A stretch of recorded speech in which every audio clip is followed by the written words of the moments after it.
My name's Alex. I play guitar in InVisions. My name's Lucas. I also play guitar in Visions. We are two lifelong friends in a competitive battle to be the best guitar player, and so far neither of us are winning.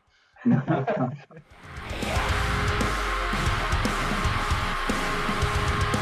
a metal band from the UK, from up north in York.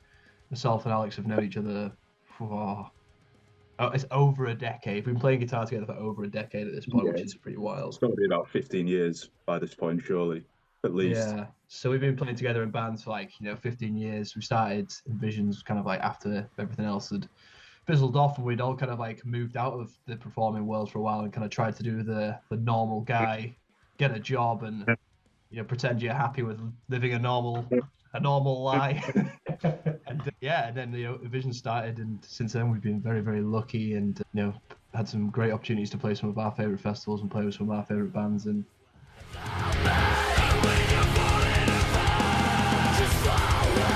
hands down, one of the coolest things that's ever happened to us. Like, obviously, we spoke to yourself, we spoke to Pascal, we spoke to Jay earlier in the year about getting the guitars made, and then when we were playing in Harlem, we were on tour with Spirit Box, and we got a message from Jay. He's like, "Look, I can't guarantee this, but I'm going to try and make it happen. We're going to try and get them done so we can bring them to you on the tour." We were sat in the green room, and in comes like Pascal. He's there with Mike and Jay, and just comes in with these two guitar cases. And honestly, I don't think I've been as excited as that moment, in my kind of like guitar career. And that was, yeah, it was pretty electric, wasn't it? I think the Spirit Box link there is interesting as well. As Lucas mentioned, we were playing shows of Spirit at the time, and obviously Mike has been playing Aristides for years now. We were watching Mike soundcheck and stuff, and we just hearing that tone, it's like, wow, that's ridiculous. How are you getting that? And obviously, he's using Axe effects. He used to use quad cortex and stuff, but it was the Aristides that it just cut through, unlike any other instrument. So I know we were pretty much sold from that moment, really. We're always looking for ways to make the show and our performance the best like possible it can be. Having a company who actually think in the same perspective is not just going like, okay, this is as good as it gets. Obviously, I'm sure it was going to come at some point. Let's talk about the Evertune multi-scale. Like, that is a prime example of a company going, like, we want this to happen. Let's figure out how to make it to work. And yeah, that to me is an exciting thing to be part of.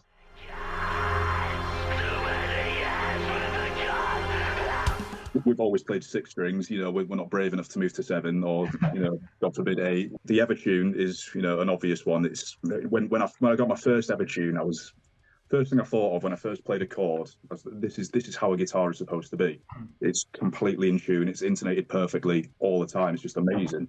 Obviously, the Evertune was a no-brainer. That's definitely affected how we even run our guitar rigs. Like, we run quad cortexes, two of them in a rack unit off the side of stage with MIDI switching, doing all the stuff. So we don't even tune a guitar. We drove 2 days to Italy from the UK, pulled the guitars out the cases, played the show, didn't even tune them, put them back in, came home. And like that, what's not to like? We're playing in drop F on a 25.5 inch, technically you could get a baritone, but if you get an Evertune, it kind of gives you some compensation, so you don't even have to use crazy, crazy thick strings. It just makes it more fun because you can now notice when everyone else is out of tune, but you can't unhear that. Honestly, it's brutal. The other thing in there as well is the Fishman Fluence pickups as well. Yeah, I think we're always going to get very, very similar guitars, weren't we?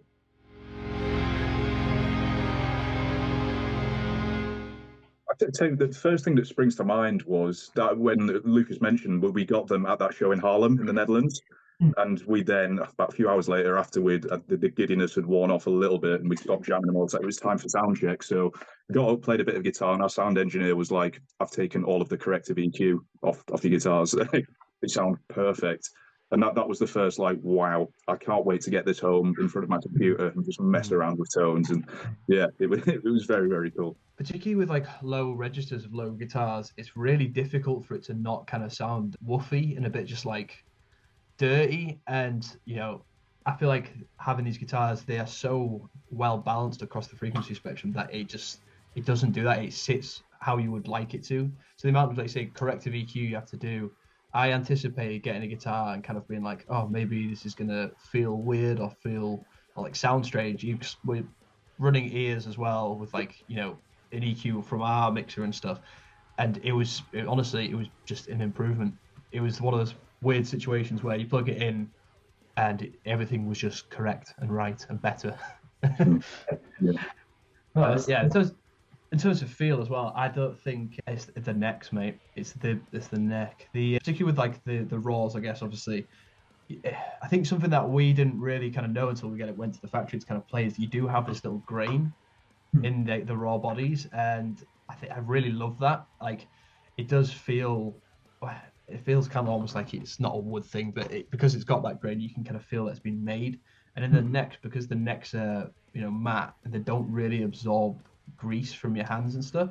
So I've got old guitars that like, you know, wooden necks, which started out being matte and felt amazing to play, like almost like a chalk surface where it felt smooth like a stone.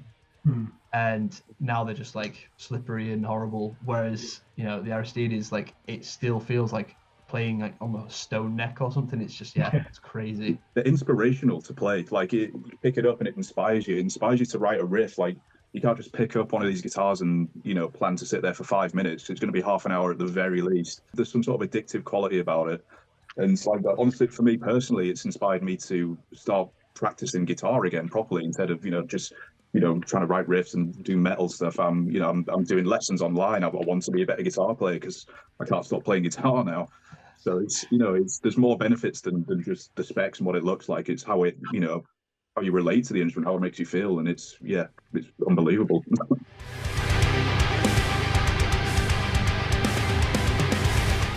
There was no actual playability difference. On your point about, I think, people being concerned about it being like plastic. So in like the orchestral world, they have these things called P-bone trumpets, which are plastic versions of like trumpets and stuff. And I think that concern is what people kind of see, because you see these on like websites and you think it's like, oh, is it going to be a cheap plastic guitar? It could not feel further from that. It feels more premium than wood. So like the kind of worry of being like, oh, this is going to be a sidestep, it's not, it's a step forward. I think for anyone who is, you know, a perfectionist and who's kind of like on that tone quest, you know, playability quest, or just kind of like looking for that dream guitar, it does that. That's what the moment is. It's like, yeah, as a guitar player, I think you're always waiting for your first custom guitar. That's a huge moment, and it does exactly what you want it to do. Basically, it ticks that box straight up. It's the people shouldn't have any concerns whatsoever about switching from wood to Arium. It's better.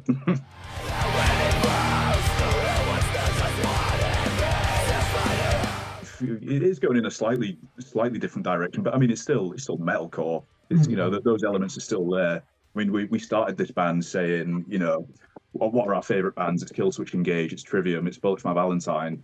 Let's incorporate all of that and, you know, bring some modern elements in as well. So, you know, we're still doing all that, but we are definitely branching out a bit. But yeah, we're definitely taking influences from a lot of different places now and trying to put those into our songs and come up with something a bit more unique, really.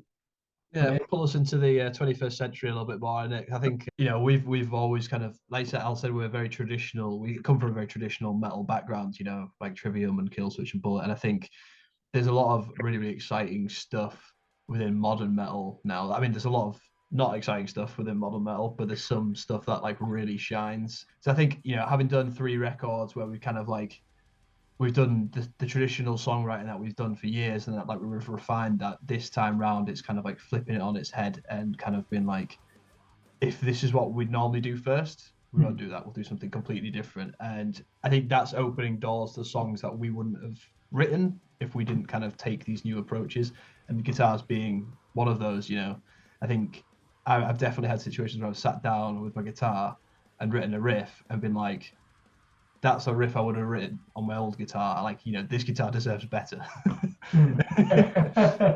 So, you know, it's challenged me to write different things. And, you know, I think that's an exciting place to be. So, yeah, it's going to be there's going to be some new music next year. We've got some stuff coming pretty early on next year as well. So, like, I don't know if we'll be in 2024 when this is out. Who knows? Well, yeah, hopefully it'll be in 2 days. So. Yeah. Yeah, so there'll be new music coming. We're going to be pretty hot out the gate in 2024. We've got a lot of exciting stuff coming up. So, yeah, you're going to see a lot more of us and our very, very sexy guitars.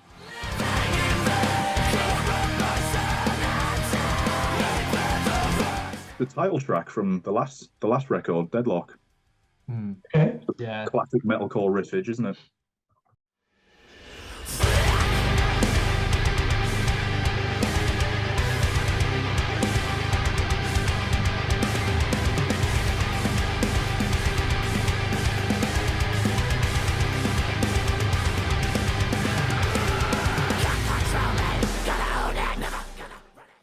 Yeah, Deadlock's definitely riff heavy, nice big chorus. I think is another one's Gold Blooded, because that so it's a little bit of a throwback for us now, but it's still like one of our highest streaming songs. It's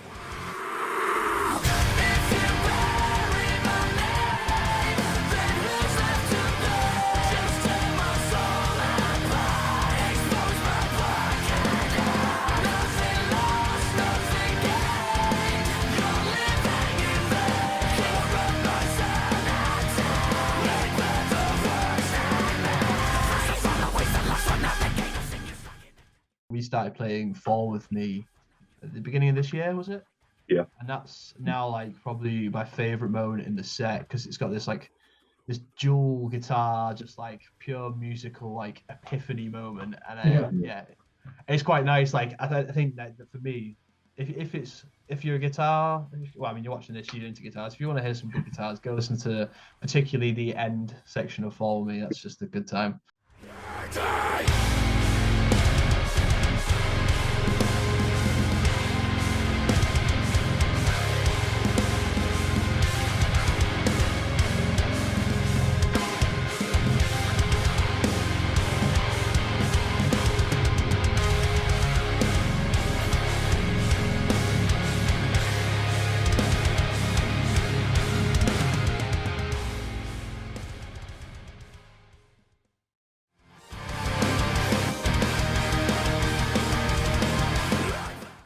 I would give some advice. I would say you're probably watching this on the Aristides channel because you're thinking of buying one. Just do it. Honestly, just do it. Fun fact: I won't buy another guitar brand.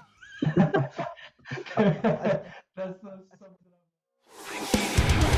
Don't think you'll make it through the night. That deep inside your fucking